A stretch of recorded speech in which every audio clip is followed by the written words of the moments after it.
दोस्तों, आज की स्टोरी सुनने से पहले मैं आपको कुछ बताना चाहता हूँ। हमारी कहानी देखने वाले 90% लोग ऐसे हैं जो हमारी वीडियोस तो एंजॉय करते हैं, लेकिन उन्होंने हमारा चैनल अभी तक सब्सक्राइब नहीं किया है। अगर आप 90% लोगों में से है तो आपको एक छोटा सा काम करना है। इस वीडियो के नीचे आपको एक सब्सक्राइब बटन दिख रहा होगा, बस उस सब्सक्राइब बटन को दबाना है। बस इतना सा काम करना है आपको, और लगे हाथ आपको बेल आइकन भी प्रेस कर देना है, जैसे कि हमारा लेटेस्ट वीडियो आते ही आपको सबसे पहले पता चले। पुरानी हवेली। अचानक एक ट्रेन सपनापुर नाम के रेलवे स्टेशन पर आकर रुकती है। डिब्बे से राजू नाम का नौजवान बाहर निकलता है, लेकिन स्टेशन पर उसे चारों तरफ डरावने लोग घूमते हुए दिखाई देते हैं। तभी एक लड़की राजू के सामने चाय का गिलास लेकर आ जाती है। चाय पियोगे बाबूजी? गर्मा गर्म चाय पी लो बाबूजी। उस लड़की का चेहरा बुरी तरह जला हुआ था, साथ ही उसके दांत चुड़ैल की तरह खतरनाक थे। राजू उस लड़की को इनकार कर तेजी से आगे चलने लगता है।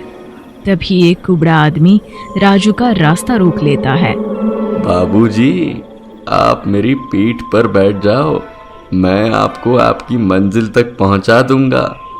इतना ही नहीं, मैं तो आपसे किराया भी नहीं लूंगा। कुबड़े आदमी की दोनों आंखों से खून बह रहा था, और साथ ही उसने अपने हाथ में एक मरी हुई बिल्ली को भी पकड़ रखा था। तभी अचानक वो राजू का हाथ पकड़ लेता है। छोड़, मुझे छोड़। फिर राजू कुबड़े को धक्का देकर जमीन पर गिरा देता है और तेजी से स्टेशन से बाहर भाग जाता है। राजू बिना पीछे मुड़े भागना जारी रखता है। थोड़ी देर में वो एक बड़ी हवेली के गेट के सामने पहुंच जाता है। तभी हवेली के गेट के ऊपर बैठी बुढ़िया उसे देखकर मुस्कुराने लगती है। आओ राजू बेटा, आओ, मैं तुम्हारा ही इंतजार कर रही थी। कैसे हो मेरे बच्चे? बुढ़िया की दोनों आंखें चमक रही थी। उनसे आने वाली रोशनी राजू की आंखें बर्दाश्त नहीं कर पा रही थी। तभी बुढ़िया जोर जोर से हंसने लगती है। राजू वहां से भागने की कोशिश करता है, लेकिन बुढ़िया के लंबे हाथ उसकी गर्दन पकड़ लेते हैं। छोड़ो, मुझे छोड़ो। बिस्तर पर लेटा राजू अचानक उठकर बैठ जाता है। तभी राजू के पास लेटी उसकी पत्नी कविता राजू को पकड़ लेती है। क्या हुआ राजू? फिर से डरावना सपना देखा क्या? हाँ, पता नहीं वही सपना मुझे बार बार क्यों दिखाई देता है। आखिर मैंने ऐसा कौन सा पाप किया है जो मेरी रातों की नींद दुश्वार हो गई है। ये लो, ये नींद की गोली खाकर सो जाओ। शाम को हमें तुम्हारे माता पिता से मिलने जाना है। सफर बहुत लंबा है, इसलिए चैन से सो जाओ। इतना कहकर कविता राजू को नींद की गोली खिला देती है। उसके बाद राजू गहरी नींद में सो जाता है। शाम को जब राजू की आंख खुलती है तो वो कुछ राहत महसूस करता है। उसके बाद राजू और कविता दोनों अपना बैग पैक करके स्टेशन की ओर निकल जाते हैं। स्टेशन पर उनकी ट्रेन खड़ी थी। दोनों ट्रेन पर सवार हो जाते हैं। फिर काफ़ी घंटों के सफ़र के बाद आधी रात को वो ट्रेन सपनापुर के स्टेशन पर पहुंचती है। स्टेशन पर सपनापुर का बोर्ड देख राजू की आंखें फटी की फटी रह जाती है। कविता, वो देखो, इस स्टेशन का नाम सपनापुर है। यही स्टेशन तो मैं सपने में देखा करता हूँ। इसका मतलब यह स्टेशन सच में है। जरूर यहीं पर मुझे मेरे सवालों के जवाब मिलेंगे। चलो नीचे उतरते हैं। हाँ, तुम ठीक कहते हो।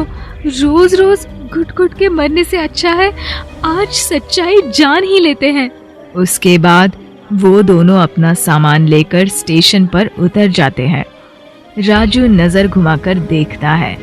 चारों तरफ का नजारा सामान्य था। उसके बाद वो दोनों स्टेशन से बाहर निकलते हैं। इसी रास्ते पर भागते हुए मैं एक हवेली के सामने पहुंचा था। अगर ये स्टेशन है तो वो हवेली भी जरूर होगी। उसके बाद वो दोनों तेजी से आगे चलने लगते हैं।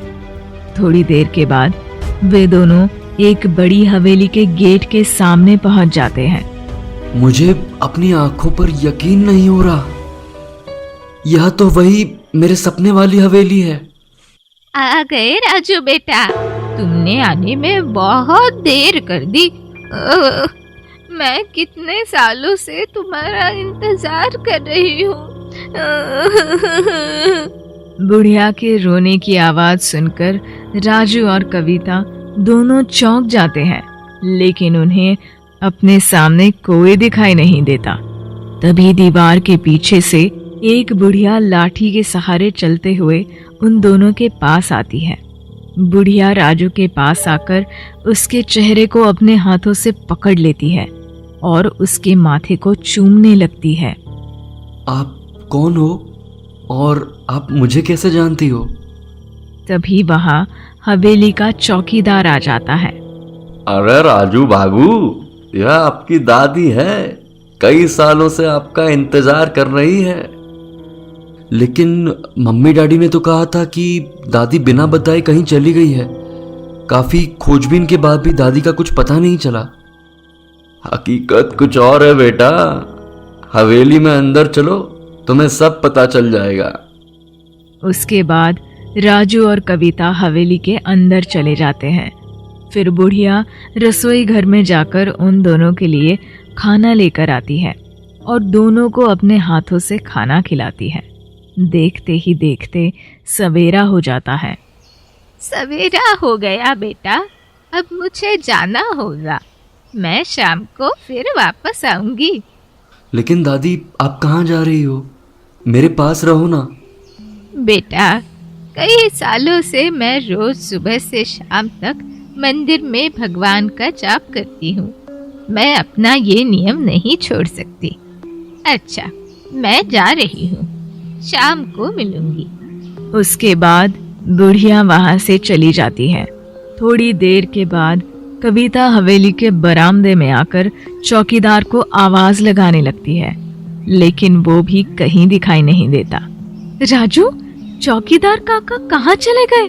मुझे कुछ सामान मंगाना था। पता नहीं, कहीं दिखाई नहीं दे रहे हैं। चलो हम दोनों ही बाजार से कुछ सामान ले आते हैं, इसी बहाने यह इलाका भी घूम लेंगे। उसके बाद वो दोनों पास के बाजार में सामान लेने पहुंच जाते हैं। तभी एक दुकानदार राजू और कविता से कहता है, बाबूजी, कल रात को ही मैंने आप दोनों को हवेली के अंदर जाते हुए देखा था। मुझे तो लगा आप दोनों लौट कर वापस ही नहीं आओगे, लेकिन आप दोनों को सही सलामत देख बहुत खुशी हुई। तुम इस तरह की बातें क्यों कर रहे हो? आखिर उस हवेली में ऐसा क्या है? अरे वो एक भूतिया हवेली है, वहाँ एक बुढ़िया और एक चौकीदार की आत्मा भटकती है। ये सुनते ही राजू और कविता हैरानी से एक दूसरे को देखने लगते हैं। ये तुम क्या बकवास कर रहे हो? वो मेरी दादी है और वो चौकीदार, वो भी सही सलामत है। रात को दादी ने अपने हाथों से खाना बनाकर हम दोनों को खिलाया है। तुम ऐसी बकवास क्यों कर रहे हो? सुबह सुबह नशा करके बैठे हो क्या? तभी वहां दुकानदार की पत्नी आ जाती है। नहीं बाबूजी, ये नहीं पीते, ये पूरी तरह होश में है और इनकी कही गई बात 16 आने सच है बाबूजी। गांव में तुम किसी से भी पूछोगे तो वो भी तुम्हें यही कहानी सुनाएगा। अगर यकीन नहीं आता तो शाम होते ही हवेली के पीछे जो इमली का पेड़ है वहाँ चले जाना, तुम्हें सच्चाई पता चल जाएगी। राजू, इन दोनों की बातें सुनकर तो मुझे बहुत डर लग रहा है। चलो यहाँ से चलते हैं। उसके बाद राजू अपना शक दूर करने के लिए उस इलाके के दूसरे लोगों से भी पूछताछ करता है। सभी लोग दुकानदार और उसकी पत्नी की कही गई बातों को दोहराने लगते हैं। सभी लोग सच्चाई जानने के लिए राजू को शाम होते ही इमली के पेड़ के पास जाने की सलाह देते हैं। आखिर इस इमली के पेड़ के नीचे ऐसा क्या है जो सब लोग हमें वहां जाने के लिए कह रहे हैं? देखो राजू, यहाँ के लोग और उनकी बातें बहुत ही अजीब है। मेरा तो दिमाग काम नहीं कर रहा। सोचने समझने की शक्ति खत्म हो गई है। अब चाहे कुछ भी हो, हमें अंधेरा होने का इंतज़ार करना होगा। उसके बाद हम इमली के पेड़ के नीचे जाकर देखेंगे, वहीं हमें हमारे सवालों के जवाब मिलेंगे। फिर काफी इंतजार के बाद आखिरकार सूरज अलविदा कहता है और चारों तरफ अंधेरा छा जाता है। उसके बाद राजू और कविता दोनों सहमे हुए हवेली के पीछे मौजूद इमली के पेड़ की ओर बढ़ने लगते हैं। आखिर हवेली का राज क्या है? क्या सच्चाई है इमली के पेड़ की? आगे क्या होगा राजू और कविता के साथ? अगर आप भी इन सब सवालों के जवाब जानना चाहते हैं और इस कहानी का अगला भाग देखना चाहते हैं तो हमें कमेंट करके जरूर बताएं।